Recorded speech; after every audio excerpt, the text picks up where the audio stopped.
அனைவருக்கும் வணக்கம். ஓம் பூச்சியாய ராகவேந்திராய சத்திய தர்ம ரதாய சபஜத்தாம் கல்ப விருஷாய நமதாம் காமதேனிவி. ஸ்ரீ ராகவேந்தருடைய பொற்பாதம் தொட்டு வணங்கி குரு வாழ்க குருவே துணை. நெட்ஜன் டிவி நேயர்கள் அனைவருக்கும் வாழ்த்துக்கள். தமிழ் புத்தாண்டு நல்வாழ்த்துக்கள். எல்லாரும் நல்லா இருக்கீங்கன்னு நினைக்கிறோம். ஒவ்வொரு மாதத்துடைய பலாபலன் சொல்லிட்டு இருந்தோம். இப்ப வருட பலன் 2026 பராபவ வருடத்துடைய பலாபலனை மிக சிறப்பா மேச முதல் மீன வரை ஒவ்வொரு ராசிக்காரர்களுக்கும் உங்க வீட்டு செல்ல பிள்ளை மாதிரி நம்மளுடைய நெட்ஜன் டிவி நேயர்கள் அனைவருக்குமே நல்ல பலனை ஒவ்வொரு ராசிக்கும் சொல்ல இருக்கிறோம். தமிழ் வருடம் அப்படிங்கும் பொழுது சித்திரை, அந்த சித்திரை மாதம் எப்படின்னாங்க, மேஷத்துல சூரியன் உச்சம் பெற்று பிரவேசிக்கக்கூடிய காலம் அப்படின்னு அர்த்தம். அப்பேற்பட்ட 14/4/2026 சதய நட்சத்திரத்துல பிரவேசிக்கிறார். அப்படியே ஆரம்பிக்கிறதே சதயத்துல ஆரம்பிக்குதுங்க. அப்ப இந்த சதயம் அப்படிங்கும்போது ராகுவுடைய நட்சத்திரம் கொண்டு ஆரம்பிக்கக்கூடிய இந்த காலகட்டம், இந்த ராசி எப்படின்னா சதயத்துல ஆரம்பிக்குது. பார்த்துக்கங்களேன். செவ்வாய்க்கிழமை இதெல்லாம் தெரிஞ்சுக்கணும். ஏகாதேசி பெருமாளுக்கு உகந்த நாள்ல பிறக்கக்கூடிய அந்த தமிழ் வருட பிறப்பு மிக அற்புதமாக இருக்குமானா, இந்த பராபவன் அப்படின்னா ஒரு பிரச்சனை, ஒரு அவமானம், ஒரு போராட்டம்னு வச்சுக்கோங்களேன். உலகத்துக்கே, நம்மளுடைய நாட்டுக்கு, இந்தியாவுக்கே அப்படி கூட எடுத்துக்கலாம். அப்ப பிரபஞ்சத்துக்கு அப்படின்னு எடுத்துக்கலாம். இதுல என்னன்னா நிறைய விஷயங்கள், ஒரு போர் நடக்கிறது, பூகம்பம், நெருப்பு, காற்றுனால பிரச்சனை, நீர்நிலையினால ஒரு சில நாட்டுல, ஏன்னா மீனத்துல சனி பகவான் இருக்கார், அதனால இப்படி மழை வளம் நல்லா இருக்குங்க. இந்த ஆண்டு மிக சிறப்பா இருக்கும் அப்படிங்கிறத நம்ம தெரிஞ்சுக்கிறோம். ஸோ இந்த தமிழ் புத்தாண்டுல கிரக நிலையில ராகு கேது அடவுக்குள்ளார மற்ற 7 கிரகங்கள் இருக்கு. அப்படிங்கும்போது காலசர்ப தோஷத்தோட பிறக்கக்கூடிய வருடமாக இருக்கிறது. இப்ப உத்திரட்டாதி எடுத்துக்கிட்டீங்கன்னா, சனி பகவான் உத்திரட்டாதி சுயசாரம் பெறார். குரு பகவான் புனர்பூஷத்துல பிரவேசிச்சுட்டு இருக்கக்கூடிய, கேது மகத்திலேயே இருக்கார். இப்படி தன்னுடைய ஆதிக்கத்திலேயே ஒவ்வொரு கிரகம் பிறக்கக்கூடிய காலகட்டமாக இருந்தாலும் ஒவ்வொரு ராசிக்காரர்களுக்கும் ஒவ்வொரு பலாபலனை நமக்கு அவங்க இது கோச்சாரம் தாங்க. இப்போ நம்ம ஜாதகம் பார்க்க வரும்போது என்ன பிரச்சனைங்க வருது, இந்த வருஷம் எப்படி இருக்கு, குரு பயிற்சி எப்படி, குரு பார்த்தீங்கன்னா 3 இடத்துல பிரவேசிக்கிறார். எப்படின்னா அதிசார குருவாக. இப்போ ஜூன்ல உடனே போகக்கூடிய காலகட்டங்கள் கடகத்திலிருந்து அடுத்தது சிம்மத்துக்கு அதிசாரமா போறாரு. அப்ப குரு சனி பகவான் மெயினா எடுத்து, ராகு கேது கும்பத்துலதான் இருக்கார். கேது எங்க இருக்காருங்க? மகத்துல, அதாவது சிம்மத்துல இருக்கார். இது டிசம்பர் 5ஆம் தேதி தான் மாறுது. ராகு கேது இந்த வருஷம் கடைசியில மாறக்கூடிய அமைப்பு. இதெல்லாம் வச்சு மேசராசி முதல் நம்ம ஒவ்வொரு ராசியும் பார்ப்போம். வீடியோக்குள்ள போறோம். மீனராசி நேயர்களே, ரொம்ப ஹாப்பியா இருக்கக்கூடிய வருடமாக சொல்லுங்க மேடம்.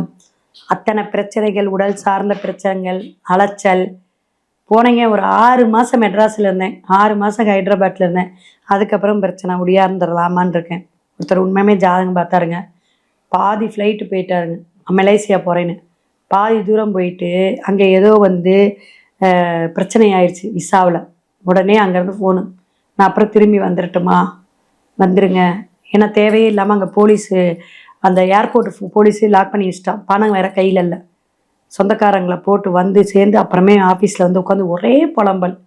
உடம்பு பிரச்சனை, நிறைய பேர் தொழில் சார்ந்த பிரச்சனைக்கும் புலம்புறாங்க. குரு 4ஆம் இடத்திலிருந்து 5ஆம் இடத்துக்கு போகக்கூடிய கடகத்தில் உச்சம் பெற்று அமரக்கூடிய அமைப்பு உங்களுக்கு ஆரோக்கியம், மனத்தெளிவு, மனசுல இருக்கிற சஞ்சலப்பு, கஷ்டங்கள் எல்லாமே.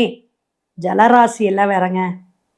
அப்படியே இலகிய மனசு இருக்குல்ல, அதெல்லாம் இனிமேல் திடகார்த்தமாக நம்பிக்கையோட ஒரு நம்பிக்கை பிறக்கும்.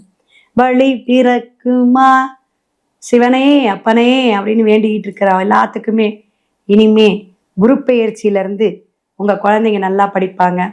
என்ன துறை சார்ந்து நீங்க வேலைக்காகவோ அல்லது படிப்புக்காகவோ, உயர்கல்வி படிப்புக்காக நீங்க எதிர்பார்த்துட்டு இருந்தீங்கன்னா, மருத்துவத்துறையா இருக்கட்டும், வக்கீலா இருக்கட்டும், எதுவாக இருந்தாலும் கிடைக்கும். கவலையை விடுங்க, பயப்படாதீங்க. முன்னோர் சாபங்கள் முன்னோருக்கு வழிபாடு, அமாவாசைக்கு தர்ப்பணம் கொடுக்கறதெல்லாம் கரெக்டாக கொடுங்க இந்த வருஷம். இந்த 12 மாதமும் பல பிரச்சனைகளை வந்து அப்படியே மேடு பள்ளமாக தான் மீனத்துக்கு போகும். ஏன்னா அந்த ஜென்மம், 7.5 சனி பகவானுடைய தாக்கம் எல்லாமே இருக்குது இல்லவா. ஆனால் உட்காந்துருக்க இடம் சனி இருக்கனால உங்களுக்கு தொழில் சார்ந்த பிரச்சனைகள் ரொம்ப இருக்காது. அதனால தான் அந்த உடல் உழைப்பு, ஏன்னா சொன்னோம் மீனத்துக்கு உடல் பயிற்சி செஞ்சுக்கங்க. குழந்தைகள்னால பாக்கியம், 5ஆம் இடம் இல்லைங்க, குலதெய்வத்தோட அனுகிரகம் கிடைக்க போகுதுங்க. ஹாப்பியாக இருங்க. குலதெய்வத்துக்கு பொங்கல்லாம் வடை பாயசம்லாம் வச்சு சாப்பாடு போடுங்க. நல்லா ஒரு ஞாயிற்றுக்கிழமை அல்லது ஒரு வியாழக்கிழமை போயிட்டு. அமாவாசை பௌர்ணமியில் போடுறது அது உங்கள் இஷ்டம். ஸோ உங்களுடைய ஃபேமிலியில் எப்படியோ அப்படி பண்ணிக்கோங்க. குலதெய்வத்துடைய அனுகிரகம் கிடைக்கும், அனுகூலம் கிடைக்கும், அருள் ஆசீர்வாதம் கிடைக்கக்கூடிய காலகட்டங்கள். வெகு காலமாக எதிர்பார்த்த காரியங்கள்லாம் மே ஜூன்லேருந்து அப்படியே படிப்படியாக கிடைக்கும். அந்தஸ்து உயரும், பதவி உயர்வு கிடைக்கும், பூர்வ புண்ணியம் கிடைக்கக்கூடிய காலகட்டம். பூர்வீக சொத்துல வில்லங்கமோ அல்லது ஏதாவது பத்திரப்பதிவில் ஏதாவது மோசடியெல்லாம் இருந்தால் சரியான அமைப்புக்கு வரும். மன தெளிவை கொடுக்கக்கூடிய காலம் பிற்காலம். ஒரு 4 மாதம் கழிச்சு அப்படியே உங்களுக்கு பழைய மாற்றங்கள் ஏற்படும். கடன் சுமை குறையும். வெளிநாடு வெளியூர் தொடர்பு கிடைக்கும். அதர் பாஷை பேசக்கூடியவங்களுடைய நாட்டுக்கு போய் நீங்கள் உழைக்கக்கூடிய அமைப்பு உண்டு. துபாய், சிங்கப்பூர், இது மாதிரி வெளிபாஷை பேசக்கூடிய பெங்களூர், இது மாதிரி போகக்கூடிய அமைப்பு உண்டு.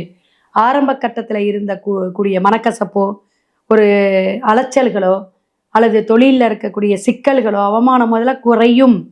பயப்பட வேண்டாம். உடம்பை மட்டும் எப்பயுமே சீராக பார்த்துக்கணும். டெஸ்ட்டு கரெக்டாக எடுத்துக்கணும். மருத்துவம் சார்ந்து இருக்கக்கூடிய மாத்திரை மருந்து இதெல்லாம் சரியாக போட்டுக்கணும். கடுமையான உழைப்பு இருந்தாவே வியாதி வராது. வியர்க்க வியர்க்க நீங்கள் வியாதி போக உழைத்து ஊனமுற்றோர்களுக்கெல்லாம் நிறையா சாப்பாடு கொடுத்து சனிக்கிழமைனா ஒரு 2 பேர்த்துக்காவது ஒரு புடனை சாம்பார் சாதமோ தயிர் சாதமோ வாங்கி கொடுத்துருங்க. உங்கள் கையால் கொடுங்க. அந்த வேலையை செஞ்சு விட்டு அப்புறம் வேலையை செய்யுங்க. சூப்பராக இருக்கும். பணம் கொடுக்க வேண்டாம், காசு பணத்தை கொடுங்க. வேலை பளு குறையும். தண்ணீரில் கடல் ஆறு சார்ந்து இருக்கக்கூடிய இடத்துலலாம் கவனமாக நீங்கள் போகணும். எந்த ஒரு விஷயத்திலையும் கவனம் தேவை. பயணம் சார்ந்த விஷயத்திலையும் கவனம் தேவை. அற்புதமான ஆண்டாக இந்த ஆண்டை மாற்றிக்கக்கூடிய அமைப்புக்கு பல விஷயங்கள் மாற்றத்தை கொடுக்கக்கூடிய விஷயம் உண்டு. இதில் உங்களுடைய அமைப்பு இவ்வளவு இருந்தாலும் உங்களுக்கான வழிபாடு அப்படின்னு பார்த்தீங்கன்னா மகா சித்தர்கள் ஜீவசமாதியுடைய வழிபாடு, ஆஞ்சநேயருடைய வழிபாடு நல்லது. அதே மாதிரி சங்கடகரா சதுர்த்தி அப்படின்னு சொல்லக்கூடிய விநாயகரோடைக்கு அற்புதமாக நீங்கள் வழிபாடு எடுங்க.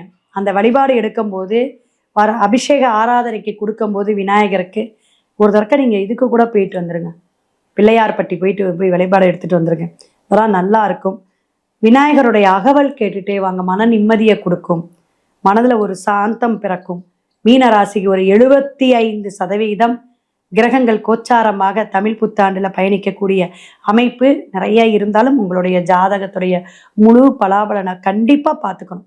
சில 6 ராசிக்காரர்களுக்கு மட்டும் பல பிரச்சனைகளை உண்டு பண்ணும். பல காலகட்டத்தில் மாற்றத்தை ஏற்படுத்தும். உங்களுடைய தொழில் சார்ந்த குடும்பம் சார்ந்த விஷயங்கள்லாம் நீங்கள் ஜாதகம் பார்த்தாதான் தெரிஞ்சுக்க முடியும். ஓகேங்களா? மேசம் முதல் மீனம் வரை இப்போ பேசின ஒவ்வொரு வீடியோவும் நிறைய பேத்துக்கு நீங்கள் ஷேர் பண்ணுங்கள், லைக் பண்ணுங்கள். நிறைய தமிழ் புத்தாண்டில் ஒரு நல்ல விஷயம் நடக்கட்டும். இறைவனுடைய அருள் கிடைக்கட்டும். வாழ்க வளமுடன்.